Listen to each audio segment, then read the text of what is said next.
Greetings, everyone, and welcome back to this storytelling series, The Greatest Love Story Journey. This is installment number 5. This is the my attempt to tell the greatest love story from a son about his mama, and in some ways to his mama.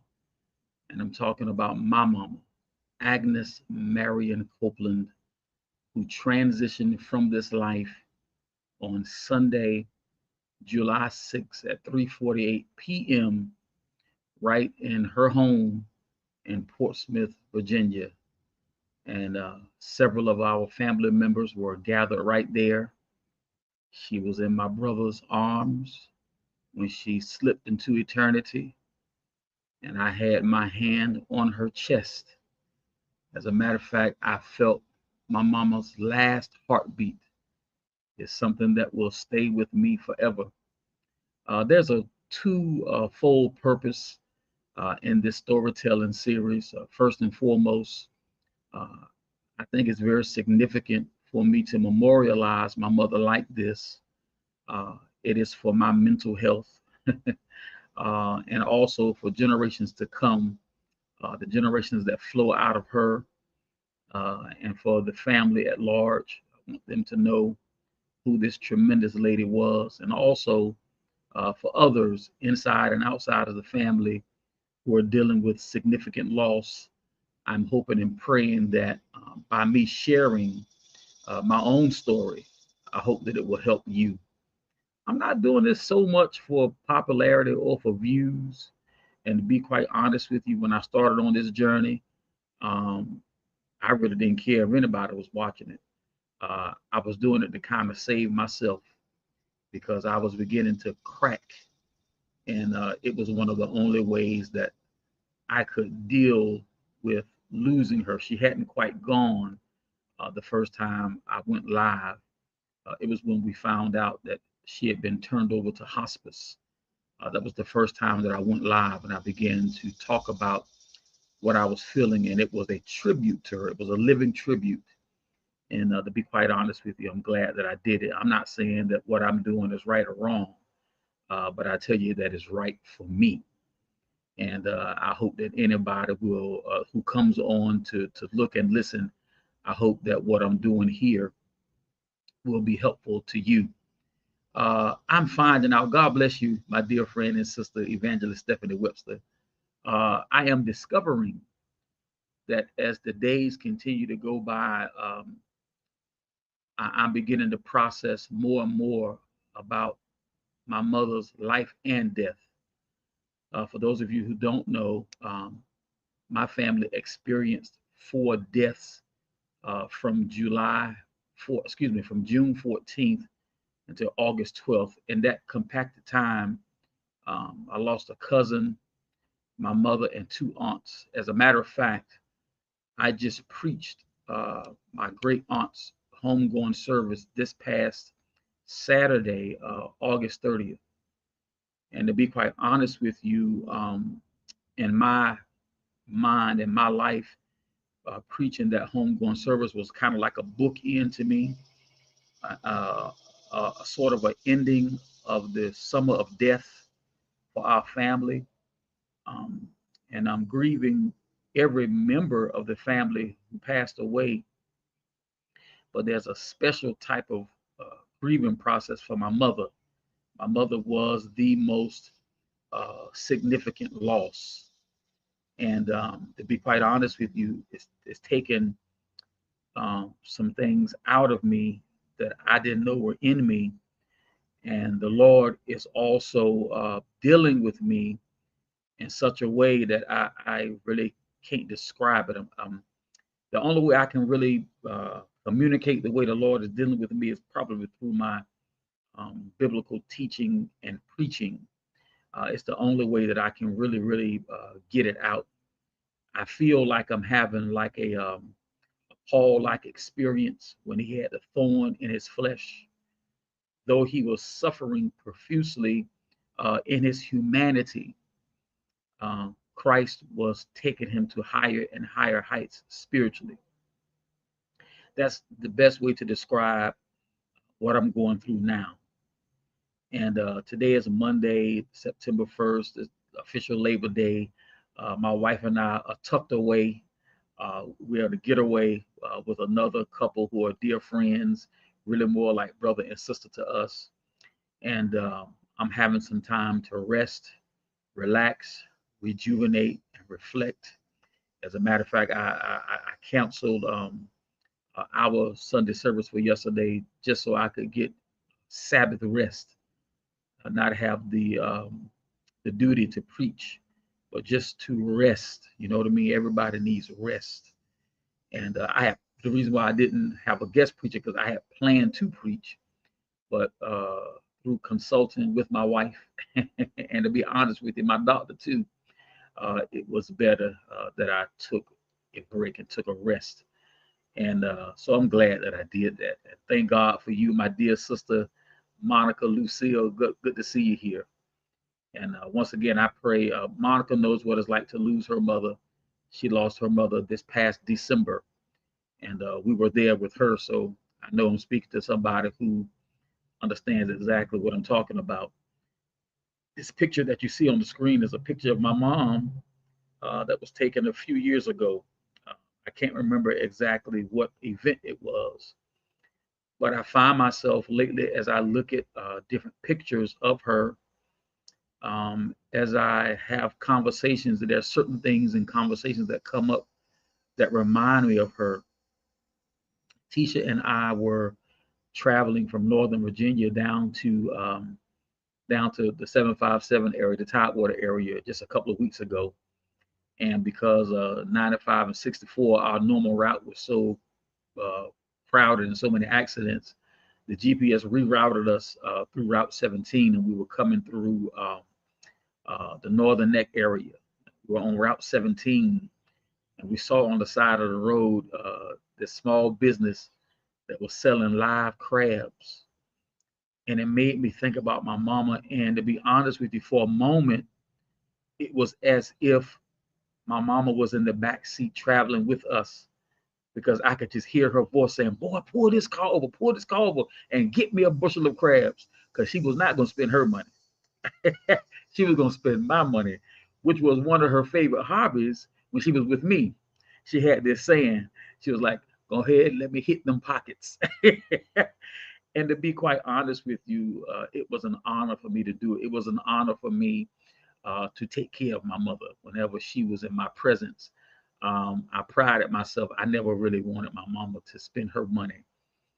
I wanted to spend the money. That was just, to take care of my mother after all that she had poured into me. It was just, an honor for me to do it. And of course, had she been in the car, or even if she had been living, I most likely would have called her because I would have stopped. If Mama was still, I would have called her, "Mama, I see this crab place on the side of the road. You want some crabs?" And most likely she would have said, "Yes, you better not show people without a bushel of them live crabs. Look at them first. Don't bring me no little teeny crabs. Make sure they got some good ones and make sure they still alive. Poke them. Don't bring me no bad crabs. Make sure they don't smell like ammonia." And those kind of thoughts go through my head and they just make me smile because that was my relationship with my mother. I'm having these fond memories of her.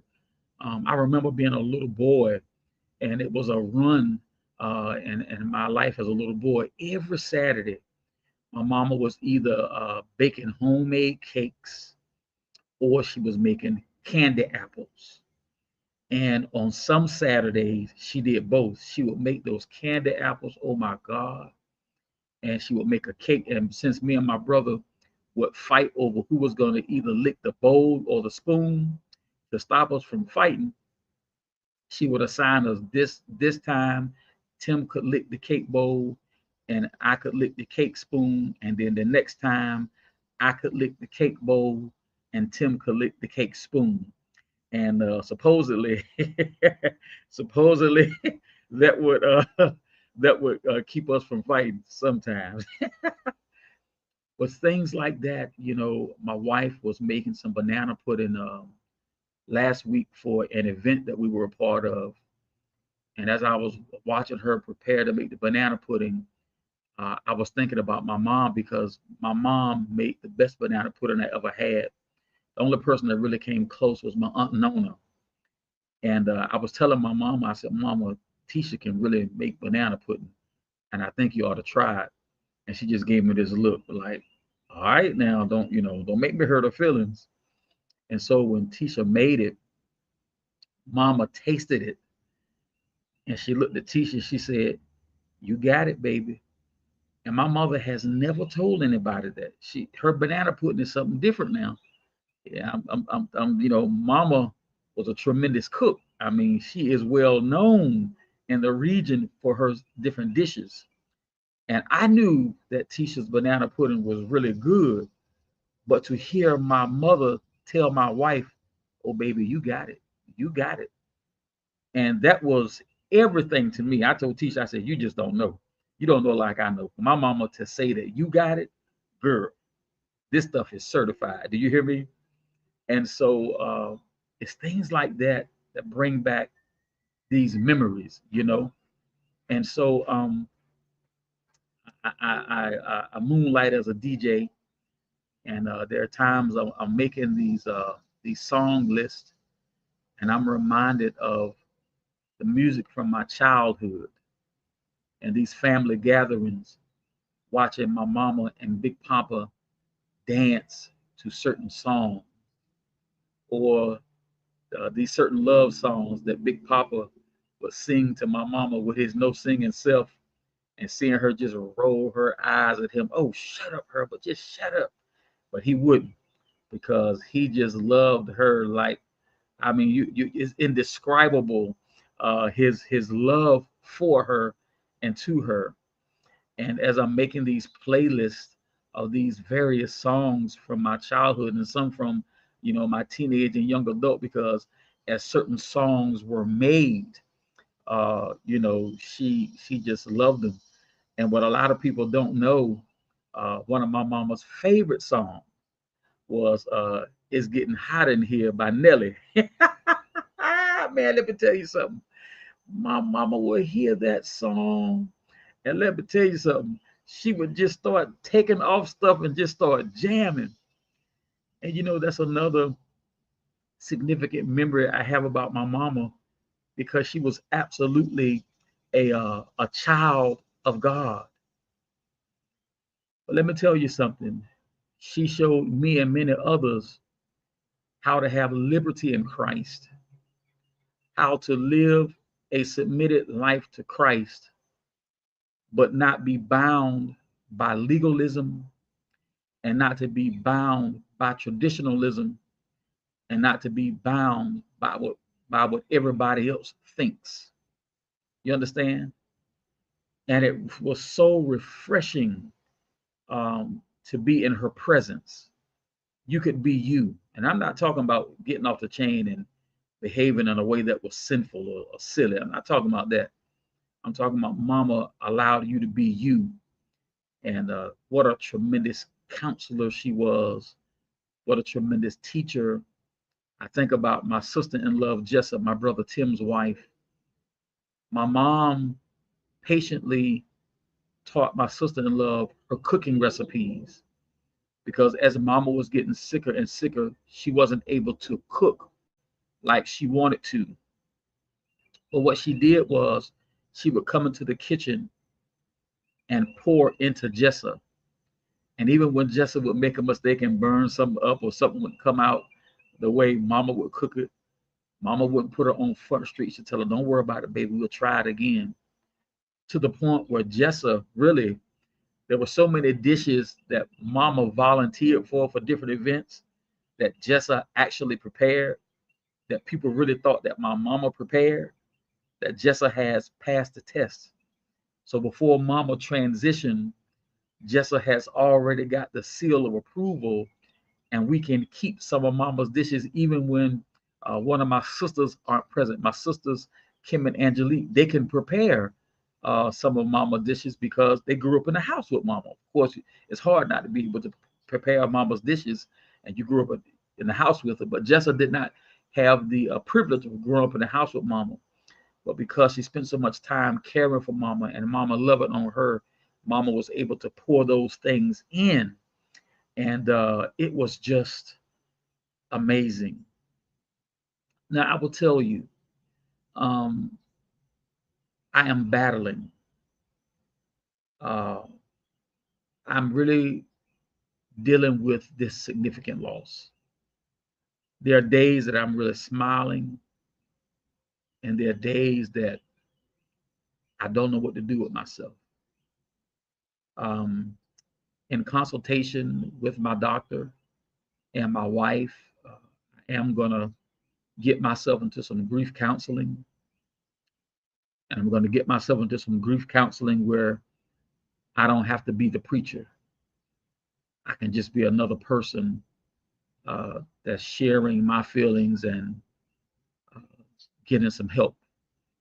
And I want to say to other believers and to other preachers, don't think that because we are of the way, that this is a sign of weakness, that we have to seek professional help because we go through things like this grief, or even when it comes to our mental health. Everybody is given a different portions of strength in different areas, and different gifting in different areas. And don't you sit there and holding a sickness or holding hurt just because somebody in your faith circle has told you that you know Jesus and you should just pray and you don't need to go seek this or seek that. Uh, be wise. Sometimes people mean their best, but they're speaking outside of their area of expertise. That's the nicest way I can put it. I could put it another way, but I'm trying to be nice and cordial. God bless you, Joy. I appreciate you. And you did have some time with my mama right there on my back porch, on my back deck. And I thank God that you and her had that time. Um, I'm having a difficult time on the human side. The spiritual side is fine, but and it's compounded by the other deaths. Uh, the great aunt that we funeralized on Saturday was the Moses of my dad's side of the family. That's a tough loss.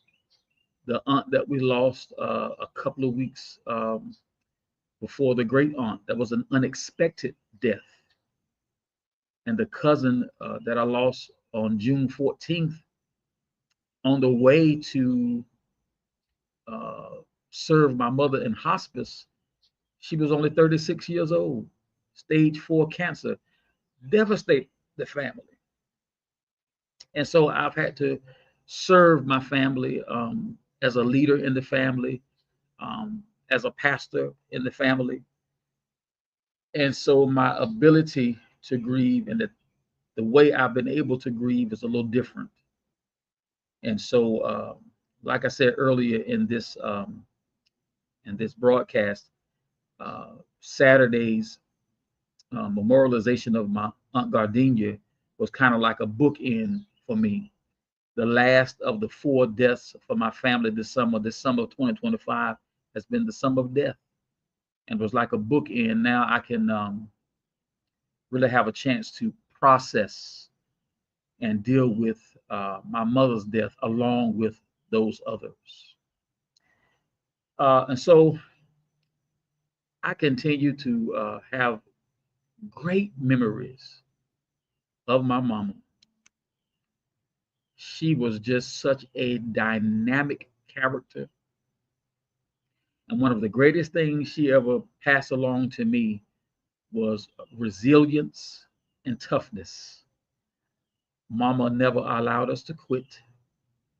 She never allowed us to not deal with whatever the issue was, whatever the trouble was.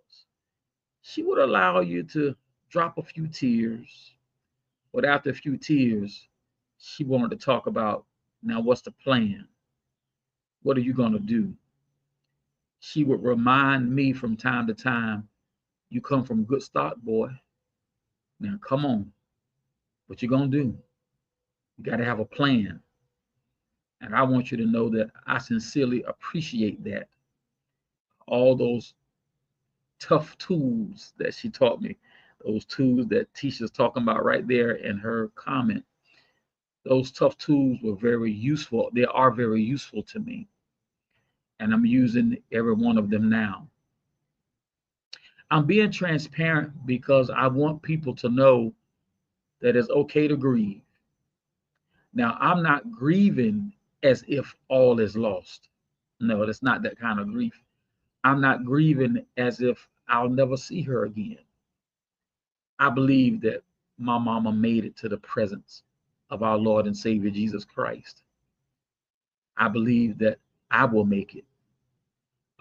The rest of my days here on earth are to be used as a tool in the hands of our God. I want to be pleasing in His sight. I want to be useful and effective, and to bring as many people into the kingdom as He will use me to do. And those people who are in the kingdom, I want to be used to strengthen and teach them and to help build and maintain very solid and healthy relationships with God. That's my purpose. But in telling these stories to you, like I said, it's twofold. I want people to know who Agnes Marion Copeland was to me and to our family. And I want those of you who are experiencing significant loss, I want you to know that you're not by yourself and that it is not untoward for you to feel whatever it is that you're feeling, whether it's grief or sorrow or depression or anger or lost. There have been days where I have felt lost. To be quite honest with you, there are days that I have felt violent. Oh, yeah. Oh, yeah. The preacher has felt violent. There are some days that I knew I don't think this is the best time for me to be around people because I don't think that anything I has to offer is Christ-like. So you know what I'm gonna do? I'm gonna stay to myself until I can get to a better emotional and mental place because I'm not really fit to be around people right now. That's healthy to be able to understand that that's where you are and to be honest with yourself so that you don't make a mess. And I hope that me being transparent about that will help somebody. My mama helped me to do that. One thing she would do is put the mirror up to your face so that you could see yourself. She was brutally honest. Sometimes she would tell you some stuff that you really didn't want to hear, but she did it with the purest of intentions. She didn't set out to hurt your feelings, but mama was a truth teller. And let me tell you, she had a tremendous sense of humor. I'm sure that Sister Joy can attest to it. Mama could play the dozens with the best of them. As a matter of fact, as a teenager, many of our friends would like to come to our house. As a matter of fact, Tisha and I dated as teenagers. Tisha called our house the fun house. Our friends would love to come over because my parents, including my mama, they knew how to play the dozens. And don't crack no joke now. Don't crack a joke if you can't take a joke. Because, boy, she could run through it now. Mess around and hurt your feelings. But, oh, what a woman.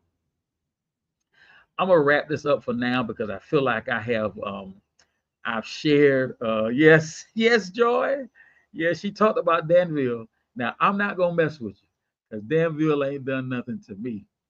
But when y'all told her that you were not from the country part, you were from the city part, I just had to shake my head because I already knew where she was going to go with that.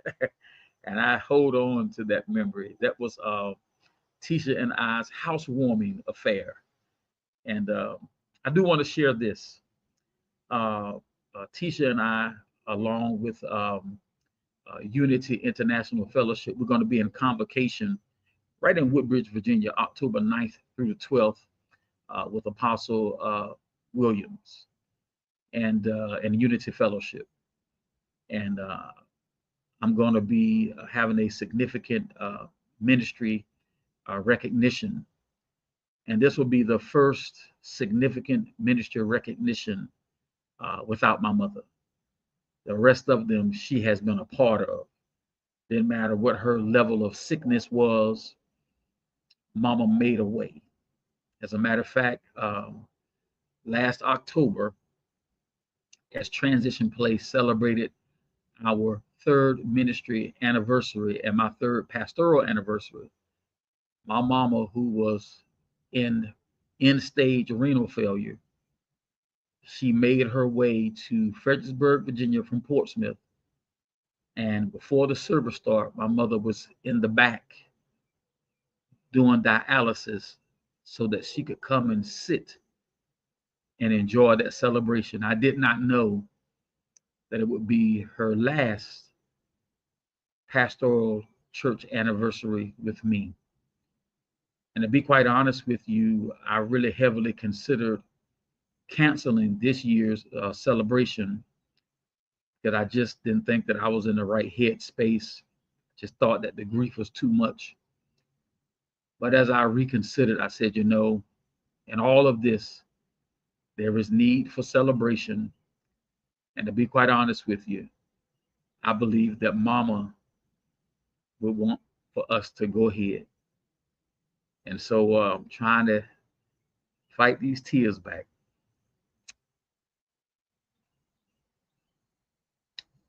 As we plan for this celebration on Friday, October 24th, Transition Place's fourth ministry or church anniversary and my fourth pastoral anniversary. I'm doing it with the push from Mama's ministry, from Mama's memory, to go on. She told me that. Go on, son. Go on. And so we're doing that. I think I have shared enough for today. I'm thanking God. I want everybody to know I'm not angry with God, not in the least.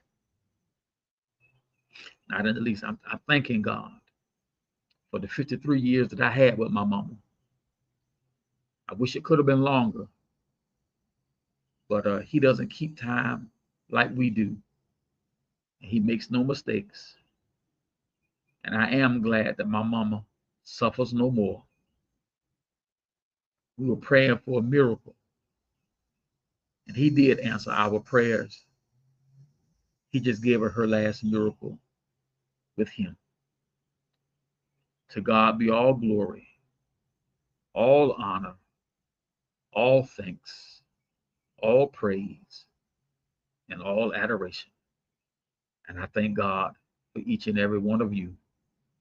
Her name was Agnes Marion Copeland, born on June 28th, 1950. She closed her eyes to this world on July 6, 2025 at 3:48 p.m., surrounded by her family as she slept away, just as she asked the Lord that it would be. Thank you for your time. I'll see you next time.